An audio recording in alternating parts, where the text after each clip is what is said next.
पहा नवीन एपिसोड्स एकदम add free.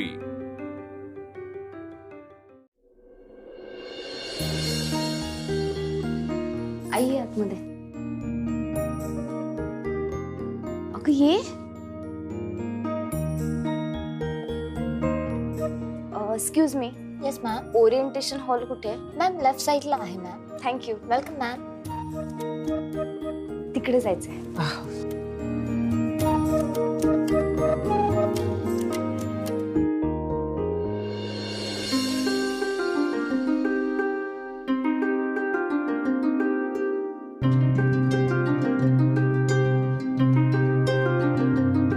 Hello beautiful ladies and welcome. मी अनिता ठाकरे, प्रिटी ब्युटीच्या सलोन कॅटेगरीची मी सीनियर ट्रेनर आहे। 2030 सालापर्यंत साधारण 2 लाख महिलांना योग्य ट्रेनिंग देऊन प्रोफेशनल ब्युटिशियन बनवण्याचा आम्ही निश्चय केलाय। So let's start. आई इकडे तिकडे काय बघतीस? ते ट्रेनर बघ काय सांगते, तिथे लक्ष दे। मयू अगं इथे सगळ्या तरुण मुली आहेत आणि मीही अशी आई त्या काकू बघ तिकडे बसल्यात त्या तुझ्यापेक्षा मोठ्या असतील वयाने। तुला किती काम येतं ना ते महत्वाचं आहे। Age is not. लक्ष दे तिकडे। आम्ही आमच्या सगळ्या ब्युटिशियन्सना 2 कॅटेगरीमध्ये विभागतो। एक, ज्यांना कुठलाही अनुभव नाही किंवा काही काम येत नाही, म्हणजेच फ्रेशर्स। त्यांना आमच्या इथे 2 महिन्याचा एक फुल टाइम कोर्स करावा लागतो। आणि दुसरी कॅटेगरी म्हणजे ज्यांना आधीपासूनच कामाचा अनुभव आहे, म्हणजे तू। त्यांची आम्ही फक्त एक ट्रायल घेतो आणि त्यावरून त्यांची गुणवत्ता ठरवतो। आणि त्यानंतर त्यांना प्रीमियम कॅटेगरी की रेग्युलर कॅटेगरीमध्ये ठेवायचं हे ठरवलं जातं। वाव। बाकीची सगळी माहिती तुम्हाला रजिस्ट्रेशन लिफलेट मध्ये मिळेल। थँक्यू। अगं जरा थांब। कुठे मयू? मला बोलायचं त्यांची।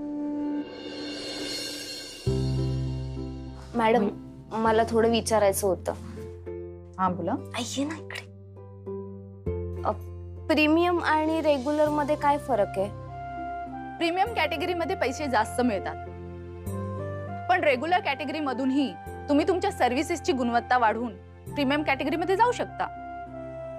ओके आई, तू आधीपासूनच प्रीमियम मध्ये जाशील बघ। मयू अगं ह्यांचं पार्लर आहे का? नाही नाहीये माझं पार्लर।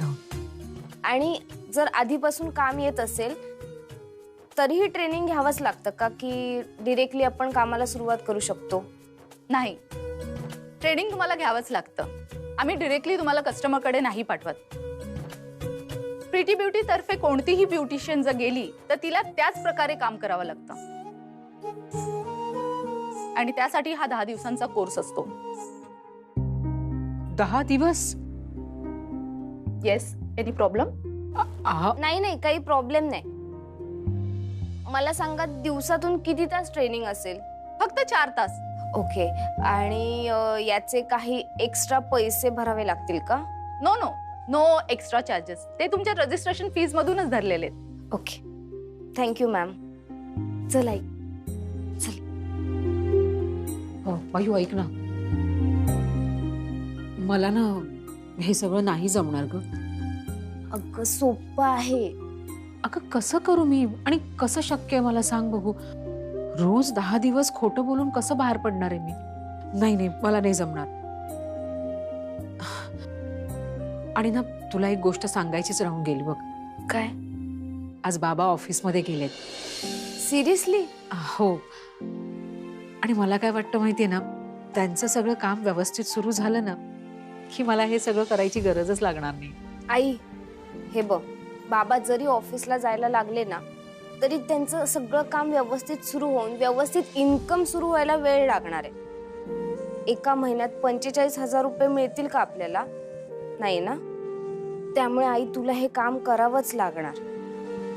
ऐक, तू घाबरू नकोस अजिबात। तुला जी काही मदत हवी असेल ना, मी आहे आई तुझ्यासाठी। ते सगळं ना आपण नंतर बघू. आधी आपण घरी जाऊ. आज ते इतक्या दिवसानंतर ऑफिसमध्ये गेलेत ना, त्यांचा दिवस नक्कीच छान गेला असणार.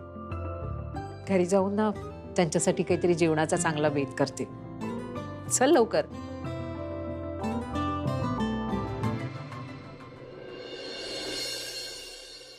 हळू आई. बाबा पाणी. अहो बाबा, असं कसे जंगलीपणाने वागू शकतात? मला असं वाटतं की आपण पोलिसांकडे कंप्लेंट करायला पाहिजे. नाही, अजिबात नाही. उगाच प्रकरण वाढायला नको. ऑफिसमध्ये तोडफोड करणं ही खूप मोठी गोष्ट आहे बाबा, आणि याची कंप्लेंट व्हायला पाहिजे. अहो नाही म्हटलं ना, नको. ठीक आहे, मी सुद्धा पांड्याला घेऊन जातो. ऑफिसचा बोर्ड आणि सगळं व्यवस्थित करून येतो. त्याची काही गरज नाही बाबा. मी आता त्या ऑफिसमध्ये कधीच जाणार नाही. हा काय वेडेपणा आहे? तुम्ही बघितलं ना तिकडे काय झालं ते? तुम्हालाच म्हटले ना की तुमच्या मुलाला पागलखान्यात टाका, वेडा झालाय तो. कधी कधी काही काही गोष्टींकडे दुर्लक्ष करायचं असतं.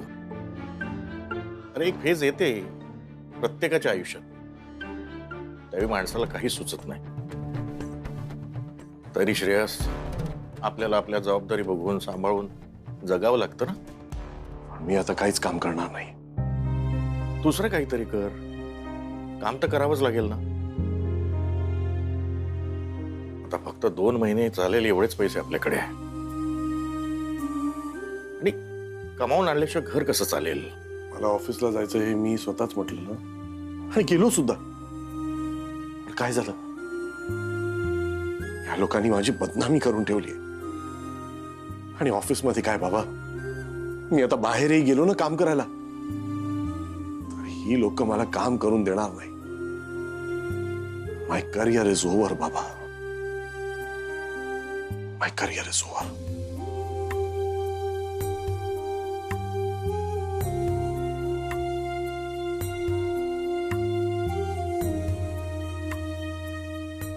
मलाच एखादी नोकरी शोधावी लागेल आता. नाही बाबा, तुम्ही असं काही करणार नाही आहात. ह्या वयात तुम्ही कामावर जाणार आहात का? आज जे काही ऑफिसमध्ये झालं ना, त्याच्यामुळे त्यांना धक्का बसलाय, आणि 1-2 दिवसात सगळं होईल ना ठीक. त्यांना आज ऑफिसमध्ये जायची इच्छा झाली होती ना. थोडे दिवस गेले की परत त्यांना इच्छा होईल बाबा. चुकीच्या समजुती येत्या. एनिवे, मला उद्या बाहेर जायचंय. मला उद्या कुठे जायचंय? डॉक्टर वेलणकर आहेत ना, तर त्यांच्याकडे नव्या घराची पूजा आहे. सगळ्या स्टाफला बोलवलंय. आणि हो वहिनी, मला ना ते प्रॉपर पारंपरिक साडी वगैरे नेसायची आहे, तर ते दागिने हवेत, तसा लुक हवाय. सो ओके, काढून ठेव तुझे दागिने. बर.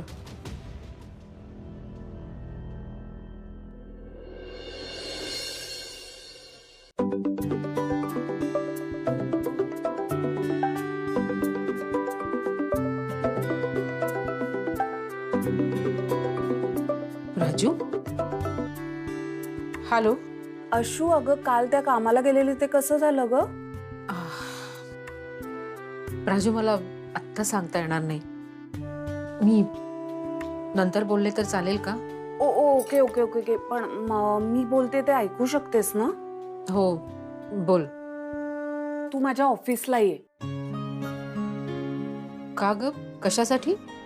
अगं काय ना, आमच्या ऑफिसमध्ये काही इव्हेंट वगैरे असला ना की आम्ही ना ब्युटिशियनला बोलवून घेतो. म्हणजे लंच टाइम मध्ये ना आम्हाला 1.5 तास मिळतो ना, तेव्हा मग आम्ही आयब्रोज, परत अप्पर लिप्स, कधी कधी तर फेशियल सुद्धा करून घेतो.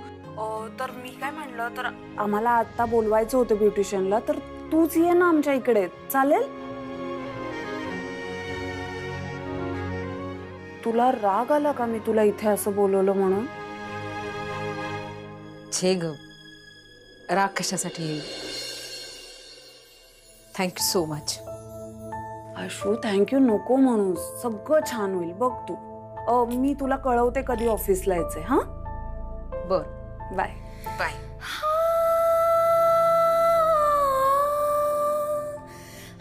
हे जे सगळं होतंय ते खूप चांगलं आहे. मला खात्री आहे हळूहळू सगळं ठीक होईल. या घराच्या सुखाला कुणाचीही दुष्ट लागता कामा नये. या घराची शांती कधीच भंग नाही झाली पाहिजे.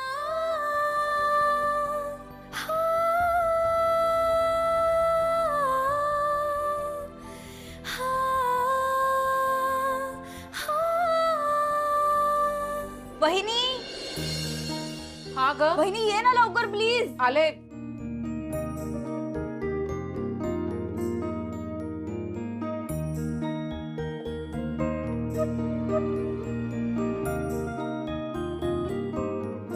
बरं दिसतंय ना?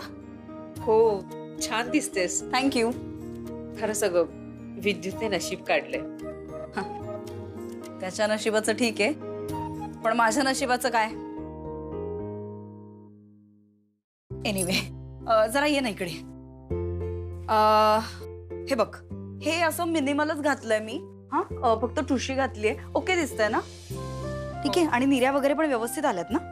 हो मी स्वतः केल्यात आज चक्क. बरं ऐक ना, आता फक्त प्रॉब्लेम हाय हातात काय घालू. हे आहे पण आर्टिफिशियल कुठे घालू ना बांगड्या. तर तू मला तोडेच दे तुझे, लग्नातले तोडे तुझे.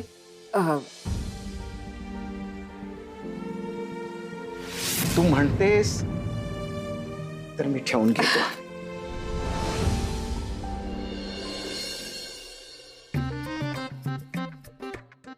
उज्ज्वला, अगं नाश्ता झाला, स्वयंपाकही झालाय, तू का लसूण सोलत बसली? स्वयंपाकासाठी नाही, तोडग्यासाठी लसूण काढते. हा, तरीच म्हटलं तू काम कसं करशील. नाही देऊ शकत मी.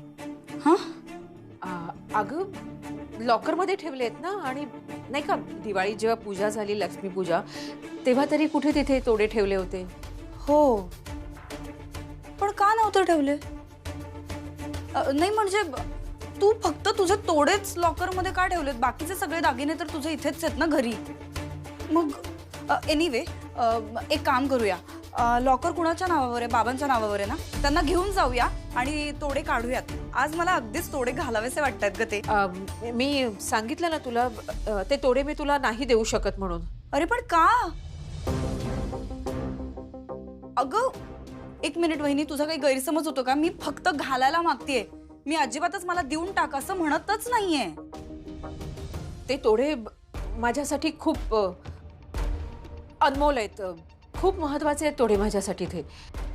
आणि 4 पिढ्यांपासूनचे तोडे आहेत. असे कसे देऊ मी तुला? सॉरी वहिनी, पण तू एक गोष्ट विसरतीयस. तू तर आता वाघमार आहेस, मी म्हात्रे आहे. त्यामुळे म्हात्र्यांच्या खरं तर सगळ्या गोष्टींवर जास्त अधिकार हा माझा आहे. हो ना? हो असेलही, पण ते तोडे आहेत ना, ते मला माझ्या आईने दिले आणि खूप महत्वाचे आहेत. तू माझ्याकडे दुसरा कुठचाही दागिना माग, मी तुला देईन, पण ते तोडे नाही देणार. माझ्या आजीची आठवण येते आणि मला जपून ठेवायची आहे. मी नाही कुणाला देऊ शकत. Okay, thanks.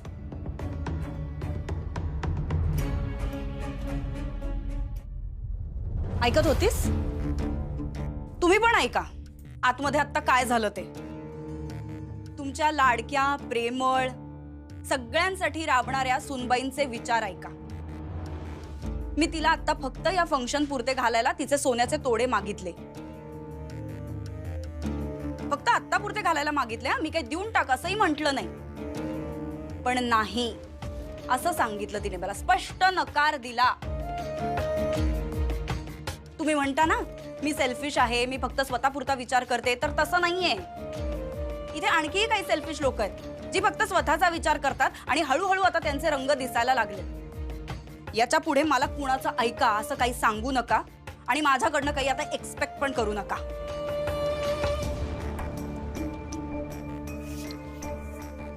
घालते आता हे आर्टिफिशियल.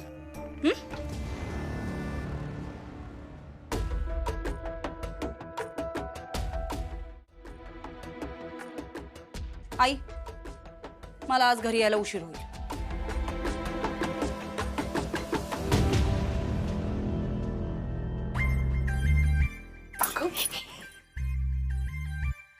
हो अगं काय झालंय तुला?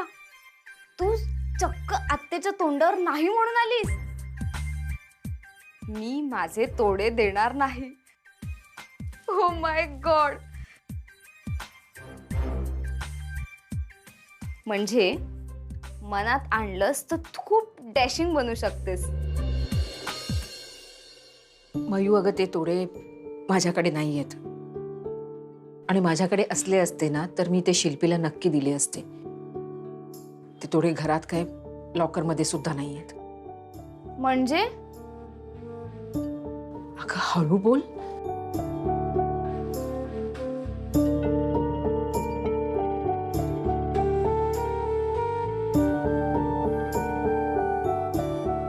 मयू, अगं ते तोडे मी गहाण ठेवलेत. का? प्लॉट घेताना यांना 5 लाख रुपये कमी पडले होते म्हणून मला हे करावं लागलं. काय? हो. आणि घरात ही गोष्ट ना कुणालाही माहित नाहीये. फक्त तुझ्या बाबांनाच माहिती आहे. आणि तूही कुणाला सांगू नको घरात. हं?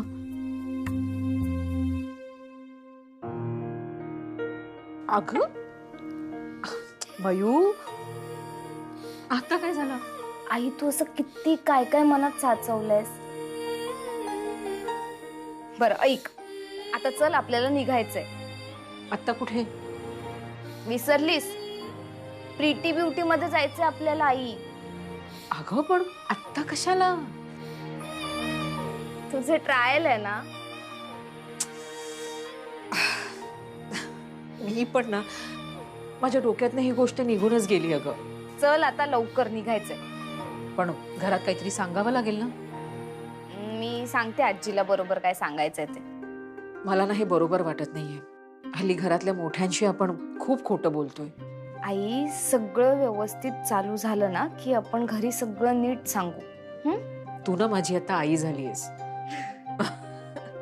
चल आता. Hello ladies. तर कामाचा अनुभव असलेल्या कॅटेगरीमध्ये ज्या ज्या मुलींनी फॉर्म्स भरलेत त्यांचं आज आम्ही इथे डेमॉन्स्ट्रेशन घेणार आहोत. तुम्हाला आज जे काही काम येतं ते इथे व्यवस्थितपणे करून दाखवा. मी स्वतः तुमचं काम बघणार आहे. त्यानुसार तुमचं सिलेक्शन होईल. मयू, मला जमेल का ग? आई तू घाबरू नकोस. हे बघ आतापर्यंत तू जे करत आली आहेस ना तेच करायचंय, वेगळं काहीच नाही. कॉन्फिडन्स ठेव. Any doubts? मग सुरू करूया. चला जा ना. तू पण चल ना बरोबर. आई मी खूप चल ना. चल. सो तुम्ही सगळे रेडी आहात? येस. ओके. तुमचं नाव? I am Jennifer. Jennifer. Jennifer, तुम्हाला जे काही येतं ते काम आता करून दाखवा इथे. Yes ma'am.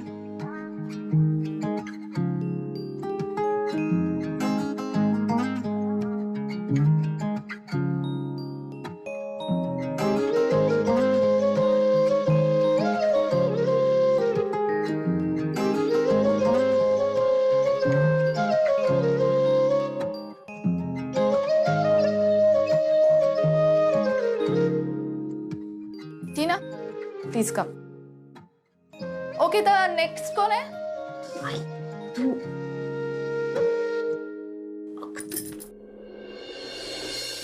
तुमचं नाव? स्वाती. स्वाती, प्लीज या.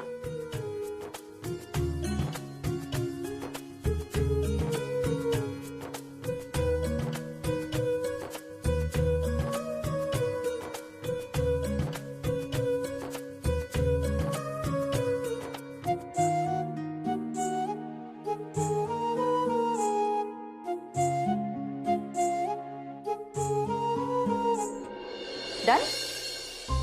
Okay, let me see. Please.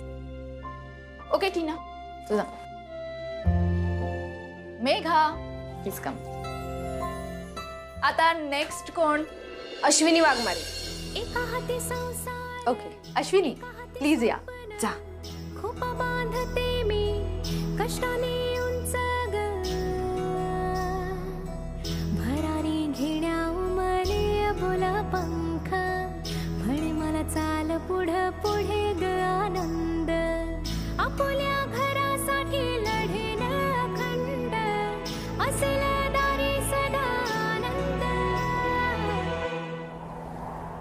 तू चाल पुढं